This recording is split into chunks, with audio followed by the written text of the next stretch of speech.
O'tgan safargi videomizda Osiyodagi top logistika markazlari haqida ma'lumot bergan edim. Bugun esa sizlar bilan MDH davlatlarining logistika markazlari haqida gaplashamiz. Moskva, Rossiya.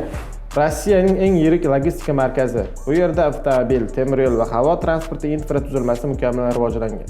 Sankt-Peterburg, Rossiya. Rossiyaning dengiz darvozasi deb ataladi. Bu shahar orqali Shimoliy Yevropa bilan dengiz orqali savdo aloqalari amalga oshadi.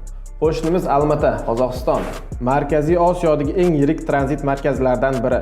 Almata Xitoy-Yevropa temir yo'l yo'lagining muhim bo'g'ini bo'lib, bu yer orqali O'zbekiston, Qirg'iziston va Rossiyaga o'tuvchi yuklar oqimi yo'naltiriladi.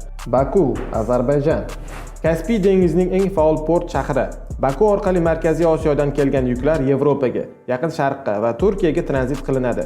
Ana endi Toshkent, O'zbekiston haqida gaplashamiz. Markaziy Osiyoning logistika yuragi Toshkent orqali Xitoy, Afg'oniston, Qozog'iston va Rossiya yo'nalishlariga yuklar eksport qilinadi. Toshkent, Andijon, Qashqar yo'nalishining rivojlanishi esa O'zbekistonni mintaqaviy tranzit markaziga aylantirmoqda.